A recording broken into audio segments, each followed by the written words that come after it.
If success in hotel sales is all about relationships, then why aren't more doing this?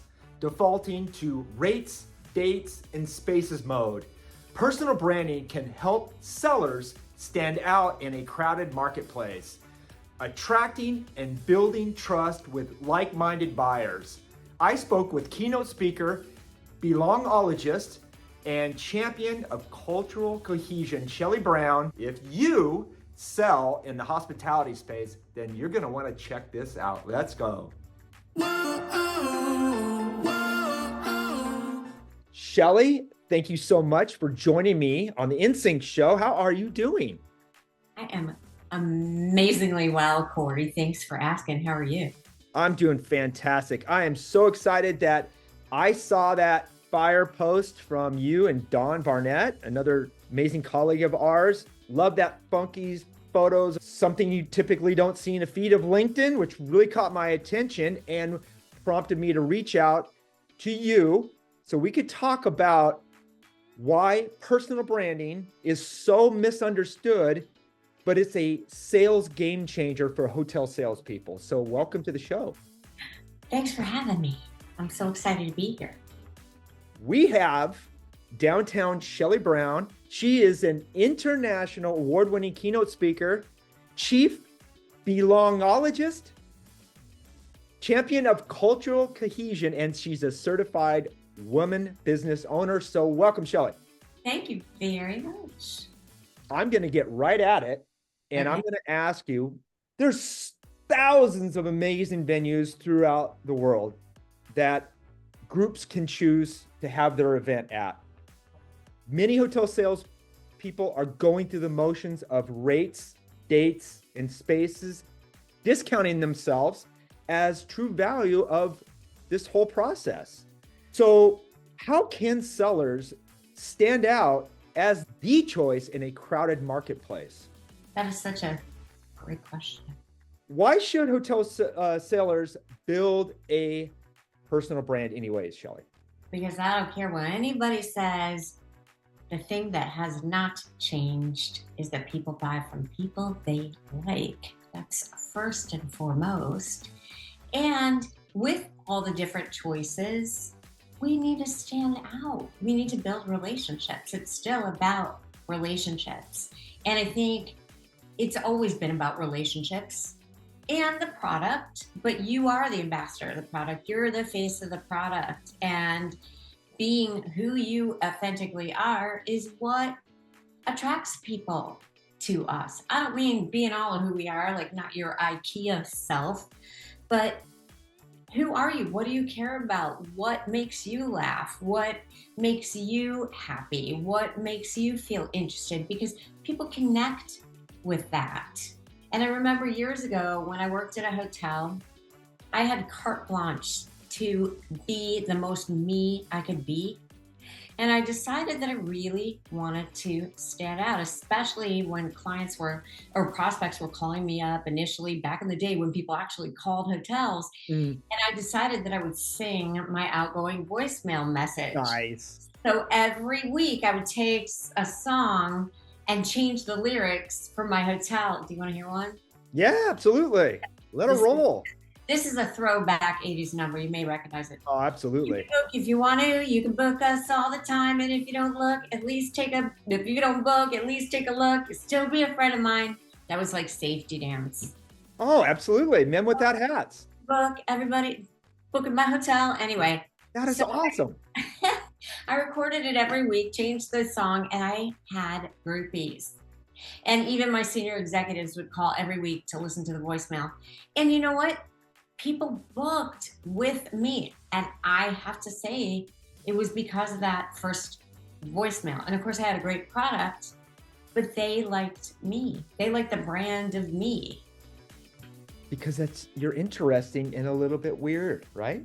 That's right. That's right. Ironically, I just dropped one of my hotel sales clients. You were talking about your little voicemail that you left. The LinkedIn audio is the new voicemail that people could be.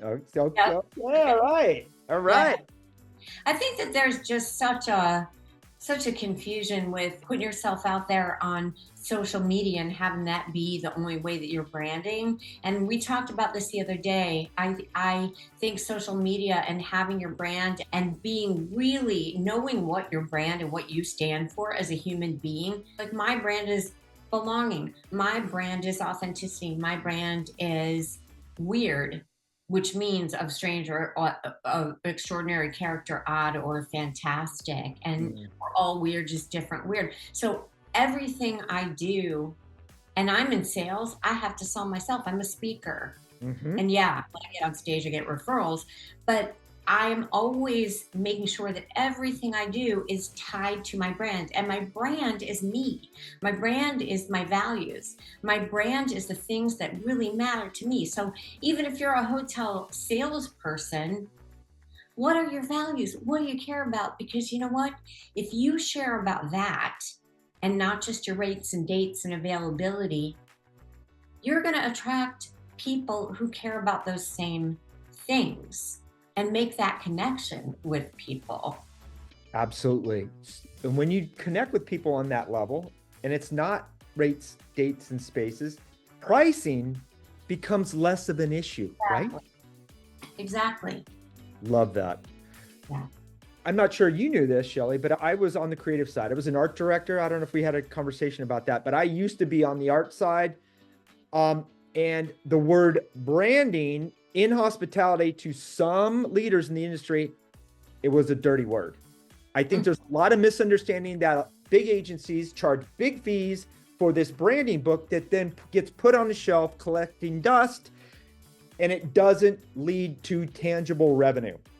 And that's where I think a lot of the misunderstanding comes from. So when we use the word personal branding, I think there's a lot of misconception there. So how can sellers effectively build and maintain a personal brand or bringing their own value to the process? Yeah, again, it's really about knowing who you are, knowing what you stand for, making sure, again, that all the content that you're putting out there, all the touch points with your clients on social media or any kind of communication, that you're letting that shine. You're letting those things show through. And it doesn't matter if it is quirky. It doesn't matter if it's a little bit different and unique and feels a little bit weird. But we all know that authenticity is something that is so compelling to people. So I would say take the risks to be a little bit different. It's not going to destroy your world if you don't do it right. Take some different risks, but be really consistent and be really clear about what it is that you want to bring to other people, because branding's not just about who you are, it's what's the gift that you want to share with other people. Because when you look at it that way, what do I have that I want to give to other people based on what I care about and who I am? People are going to receive that. And that's what you want. You want them to engage, not just I'm this and come buy from me, buy from me. Because like you had mentioned earlier on, there has to be something attractive to you that you can get somebody's attention with. And that's one of my first suggestion is really leaning into adding more personal tidbits to your LinkedIn profile as step one. And I noticed obviously that you're doing the same thing, but just recently I've connected with several key people that have opened a lot of doors, i.e. Don Barnett, Nick Horgan, and others, David Malili in this industry, purely on personal tidbit. Nick Horgan and I share, he has twin daughters. I've got twin daughters. And so we connected on that, and it's become really a great friendship and a great colleague partnership. Had nothing to do with, ironically, with hospitality. We knew of each other, but it was by our personal tidbits on our LinkedIn that we made this really amazing connection. And I'm trying to loosen up some of our folks and say, bring some of that out. Please don't write your about section in third person. Bring those elements and be real, like you said, authenticity. You don't have to be all things to all people, but be that person to a few people. It takes courage, and Absolutely. it takes I think the bravest thing we can do is take that risk to show up more authentically. And I say this in my keynotes all the time, but it is a choice we can make. Again,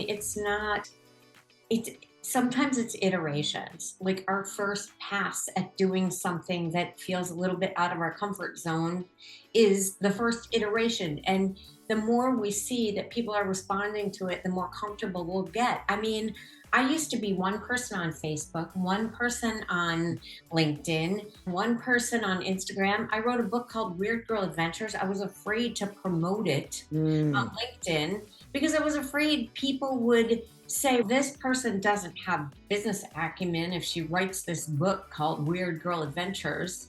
But I stopped caring. And when I decided to just put it all together, all the things I am, my artwork, my value of belonging, my book, and put it all out there and share personal stories, but tie them into the bigger message that I feel is my gift to share with others, that is what really started me getting a lot of traction and a lot of connections that have led to speaking engagements for me. Wonderful. The word weird, yeah, it's obviously it's worked pretty well for Austin, right? In fact, I've heard a lot of people saying, what happened to the weirdness in our city? And I love just hanging out in Zilker Park and people watching. I moved there for 8 months because of that word alone.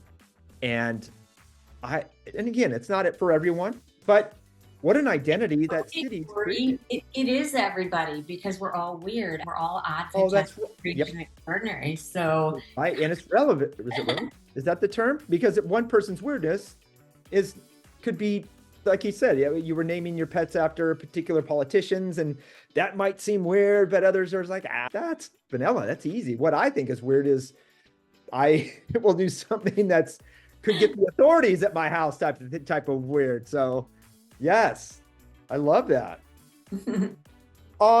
We always want to know what is the ROI of these efforts, especially in hospitality. And you touched on one thing. Yeah, and it always boils down to the bottom line. But ultimately, including branding, there is an impact on revenue. You might not see it, that it's a pile of money sitting right in front of you.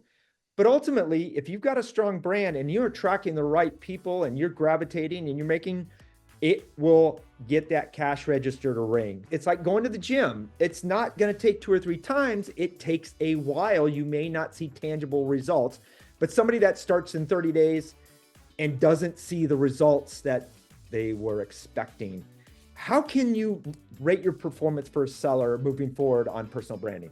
I think, first of all, there is the element of patience because magic doesn't happen overnight. And I think if you are feeling good about the branding, that the things that you're putting out there and they feel right for you, I would say tweak it, stick with the things that feel really good, and maybe try to switch and change out some different things, because consistency is what is going to help you build over time. I think about this not only in my sales history, but as a speaker. And I think about other speakers who are just starting out, want to make YouTube videos, want to make LinkedIn posts, they want to do all these things, and they expect people to automatically come to them. But I have to say, there's an element of old school stuff that we forget about that still people want. Believe it or not, I know people don't answer the phone anymore, but guess what? I still make phone calls. I still leave a voicemail if I can, so that they can hear a voice of a human being at the other end of the phone. I still do email outreach, and maybe sometimes that's futility because I'll get one response from 50, but I don't care because I do it anyway, because they get a name, they see my email address, they know what I'm about, they know what I'm bringing to the party, and who knows, one day they'll be looking for me and they'll remember, oh wait, I got an email from this woman who speaks about belonging. But there has to be personalization, and you have to know who it is that you want to attract to. And reach out in every different way that you can, but do it in a consistent way that's authentic to you. Beautifully said. Because of this devilish device right here, our attention spans have been decimated. We all understand that. But also at the same time, like you had mentioned before, people tend to give up really easily.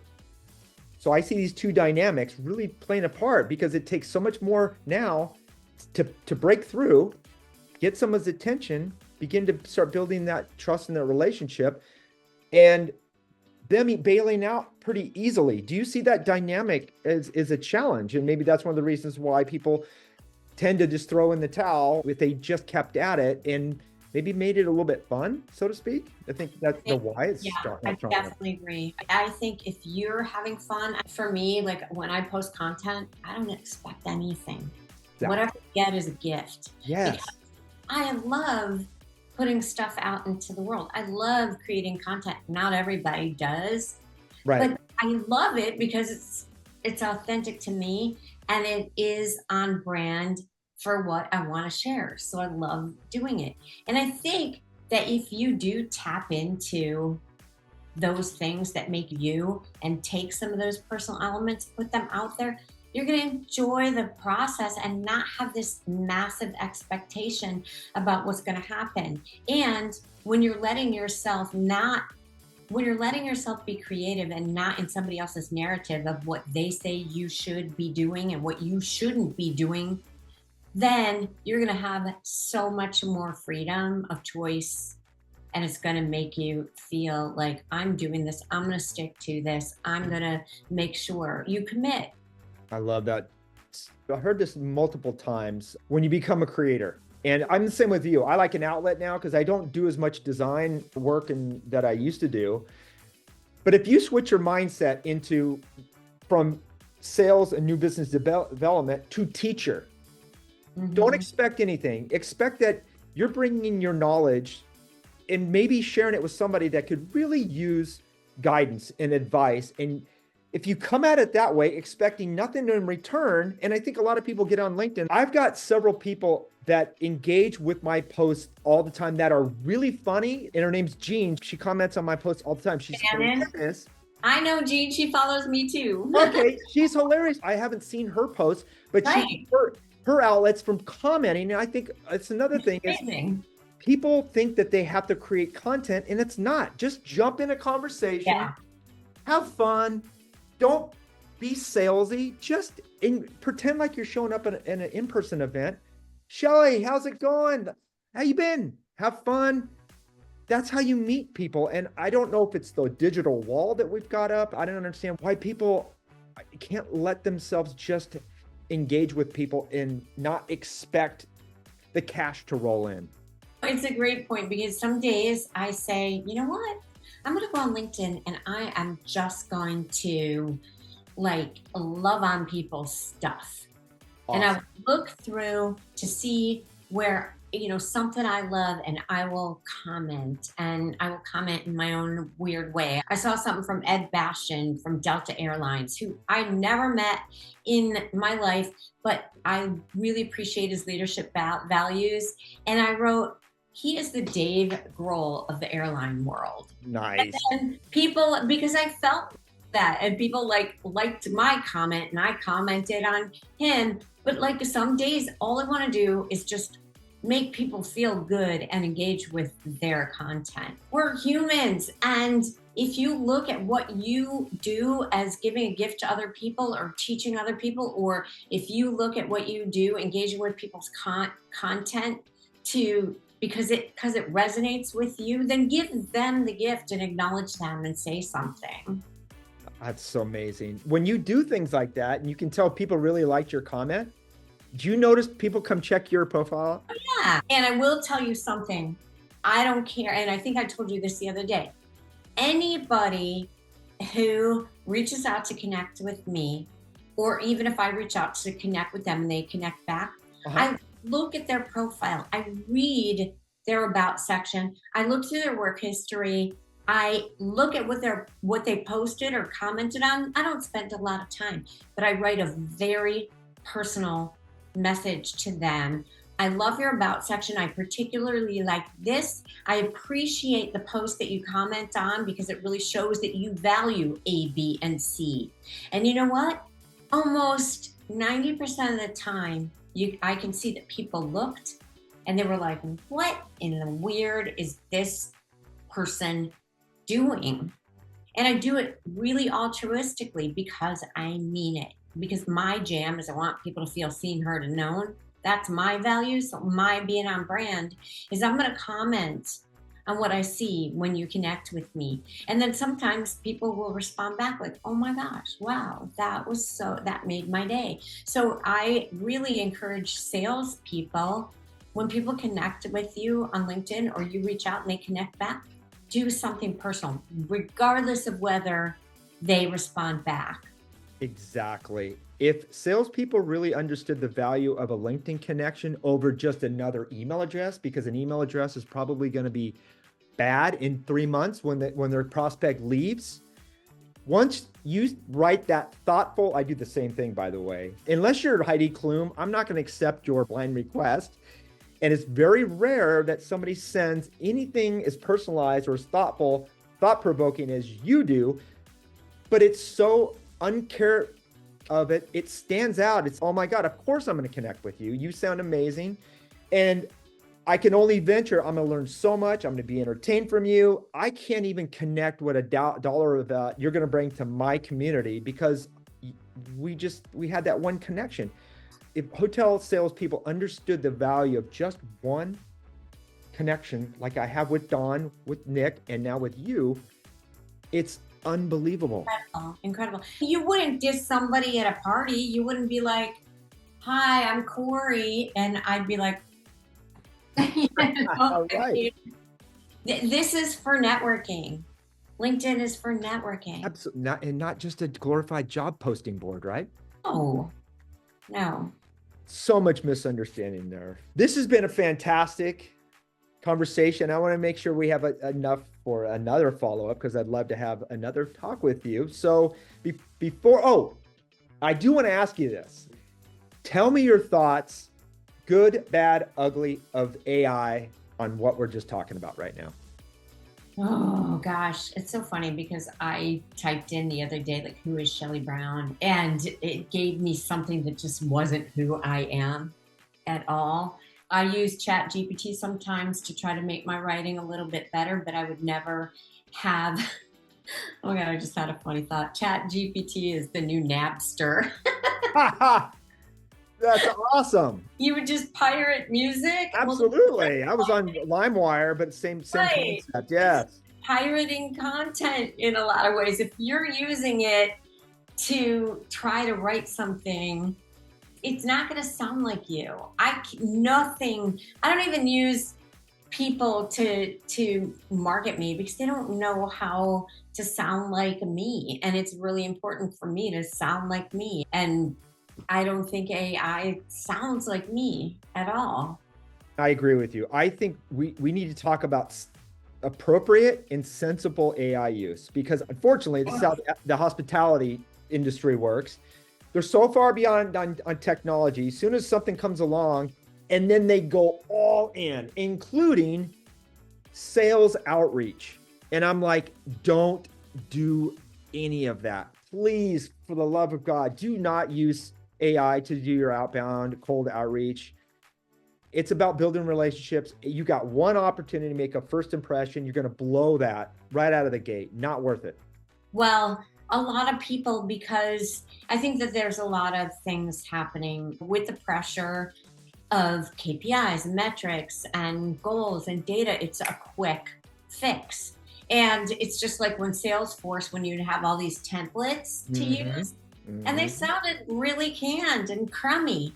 And I want to share a little story with you. I got some takeout from a place that I was so excited because we just moved back to Chicago and I was so excited and our experience was not great.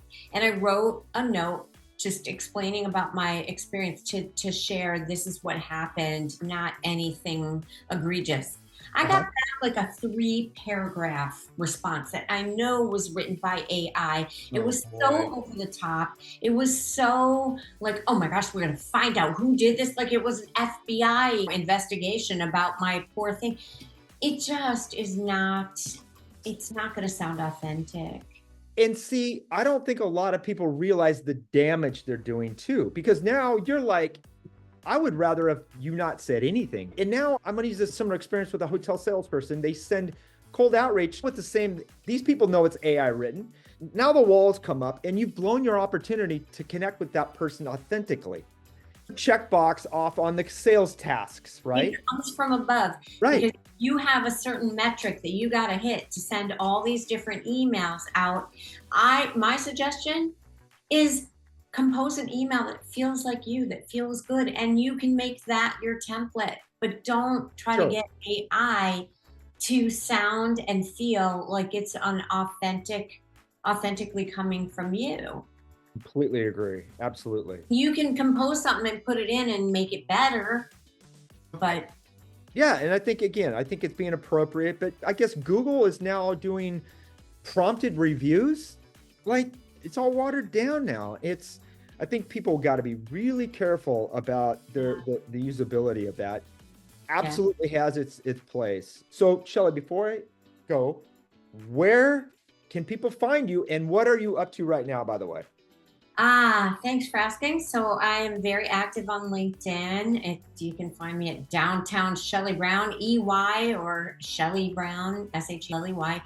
And my website is shelleybrownofficial.com. And mostly I am doing a lot of keynote speaking. I am off to HSMAI Women in Travel Thrive next week. And I do a lot of keynotes in hospitality, travel, and events, but also any industry because I speak on belonging. We all need to belong. And I'm also debuting a new talk called Ditch the Should Show.